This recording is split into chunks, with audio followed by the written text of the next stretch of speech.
All right, we're live. Awesome. Welcome, welcome, welcome. Today we are covering business basics in finance, and we have with us today Sonia Rosa. She owns a company where she is an outsourced CFO for businesses, and I'll let her talk to you more about what she actually does because I don't do math in public. And Sonia is going to provide her tips for the military spouse business owner today. Sonia, why don't you tell us a little bit about who you are and your background and what you do for a living? Okay. Hi, Jamie. Well, thank you so much for having me and letting me spread a little bit of my knowledge. And yes, I'm a CPA. Right now living in Florida. My husband retired. And I've been doing accounting taxes for over 20 years. And about 5-6 years ago, I branched out on my own. And I have my own small accounting tax practice, and mostly for, of course, small business and especially helping those vet-owned and military spouses. I offer CFO services, which are Chief Financial Officers, and accounting, tax planning, and tax preparation. So you do literally everything I hate doing. So, Sonia, let's talk about some unique challenges that you see because you lived the life as a military spouse and you serve military spouses. So financially, when you're talking about, Jamie hates the books and doing the taxes and all the things, what are some unique problems that you might see that are specific to military spouses? Well, specific to military spouses is a lot, of course, with the PCSing. I always run into the questions that they have because a lot of people I have noticed jump too quickly into forming LLCs. And then it varies by state. So when you move, you may have to register again your LLC in the state that you're going to live in as a foreign entity, or you might end up have to form an LLC, but it depends by state. Mm-hmm. And for that, you have to see the state. And unfortunately, I cannot give legal advice. This is not legal advice of any, because an LLC is a legal entity. It's not a tax entity. And another thing that I noticed when they had the LLCs is, like I just mentioned, it's a legal entity. It's not a tax entity. So an LLC can be taxed as a sole proprietor, which it goes directly on your Schedule C of your tax return of your activity for your business. It can be taxed as an S corp, and then it passes through to your personal tax return, but you have to file a business tax return. It could be a partnership if it's more than one owner, or it could be a regular C corporation. So the designation LLC doesn't give the tax treatment. You had to select the tax treatment. And that's a problem when you're moving a lot and having to re-register in each state as a military spouse. Yes. The other thing I always advise, of course, especially if they're way in the beginning, is to keep everything separate. Okay. Your personal and your business. Document anything that you pay with your personal money, because of course, when you're starting off, your business is not generating any revenue, so you end up paying out of your personal pocket. So keep it separate, and document everything that you pay with your personal. And as soon as you can, get your federal ID. You don't have to be incorporated, have an LLC or anything to get your federal ID number. That's free on the IRS website. And then you can open a business bank account. Mm-hmm. And there's ways, I'm not going to advise any particular services or anything like that, but you can get your identification number immediately online. And there's the IRS website.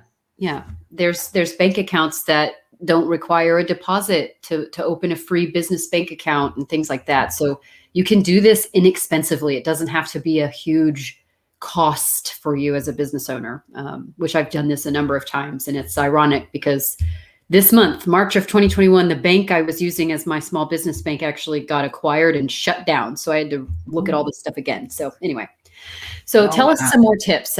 You're talking about don't become an LLC too quickly. Maybe seek advice from someone like yourself first or a legal professional before doing that, seeing if it's the right choice for your business. Right. Get your ID number as soon as you can, your EIN or FEIN, your federal ID number, which I've thought of as the sort of social security number, but for your business. So when you're Right. filing your taxes, it's not like you're putting Jamie Chapman's individual social security number on your business tax return. Not only that, when you are working, there's a lot of in the military community that we work as freelancers. And so those people that pay us, they're going to give us a 1099 at the end of the year for our taxes. You don't want to give them your social security number to all those folks that you did maybe one-time job or something like that with them. So it's better to have that's why I think it's better to have a federal ID number. And again, it doesn't cost you anything on the IRS website. The other thing is, of course, to track everything. Start tracking from the beginning. Your revenue, your expenses. I mean, some people, oh, but I hate QuickBooks. Well, QuickBooks is not the only tool. It just is very popular. It has many versions, and it's pretty user-friendly for the most part. And you can find the inexpensive version, but you can use a simple spreadsheet, use a Google Doc.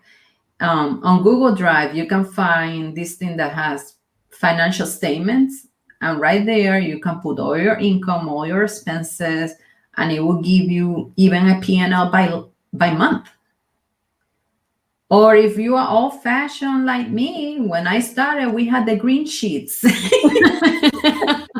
Just grab a piece of paper and start writing them down. That's awesome. But track them, because then you don't know where you're standing. Well, and I've owned a business going on 5 years now, and only in 2019 did I even learn what the term chart of accounts meant. I never heard of it.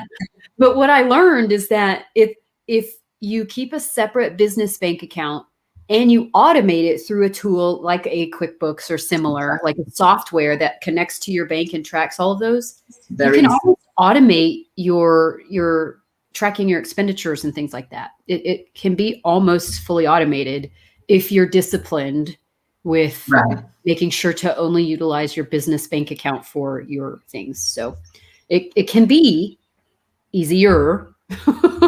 Yes. Yeah.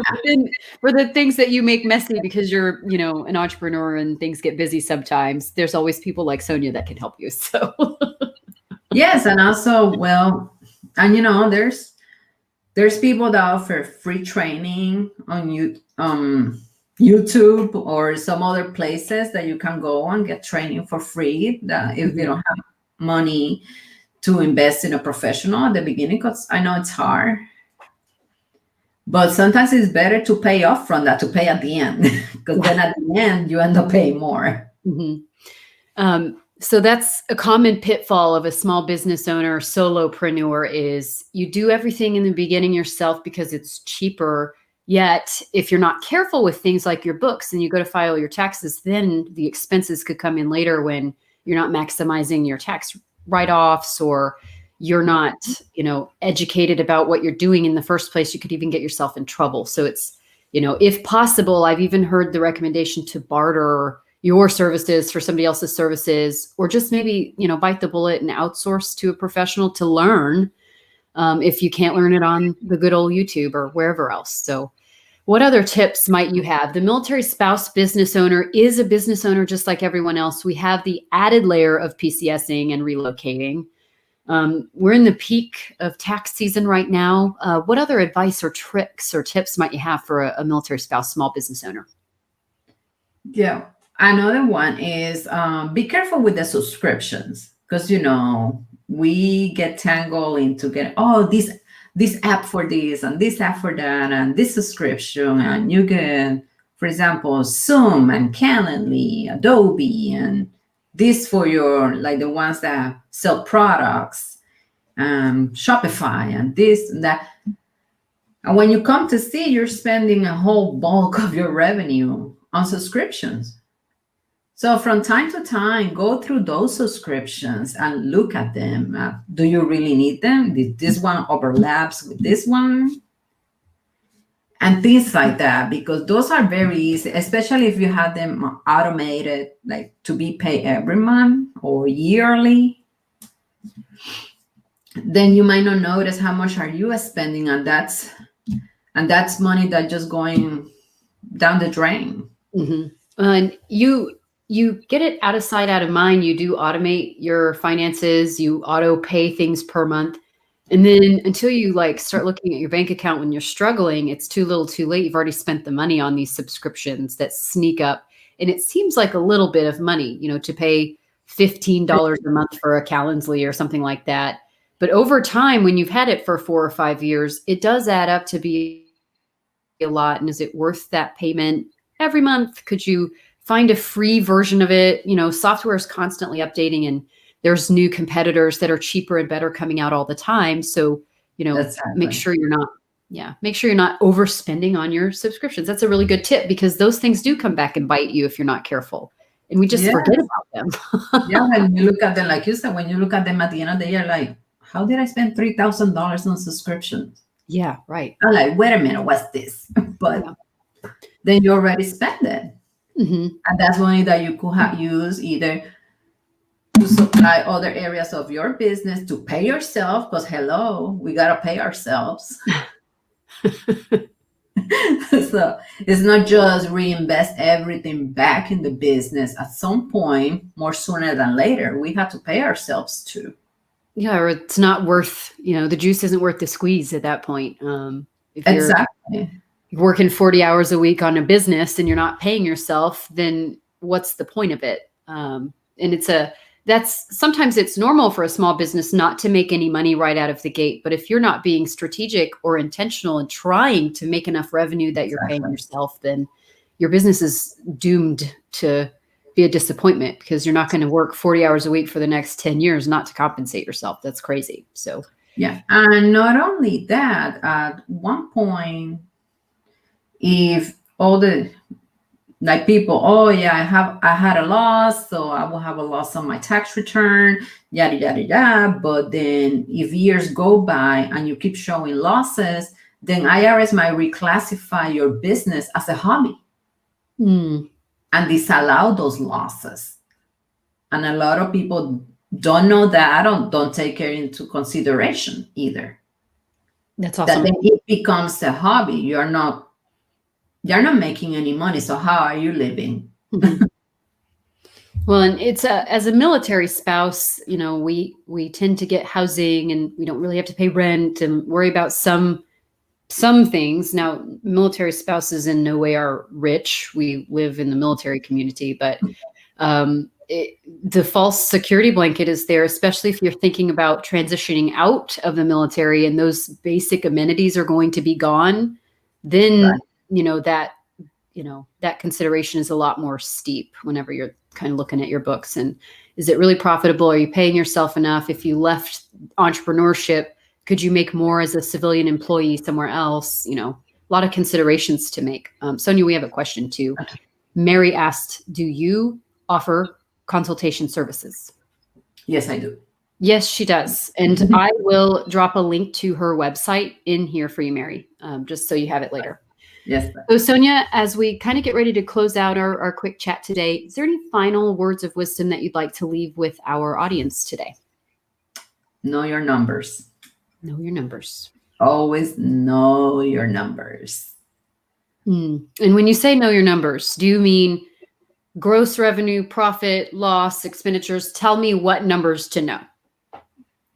All of them. All the numbers. All the number. Like, for example, you go to, you must have watched Shark Tank, for example. Mm-hmm.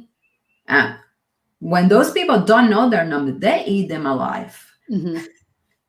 Like, know your revenue, know your expenses. How much did you profit or how much did you lose?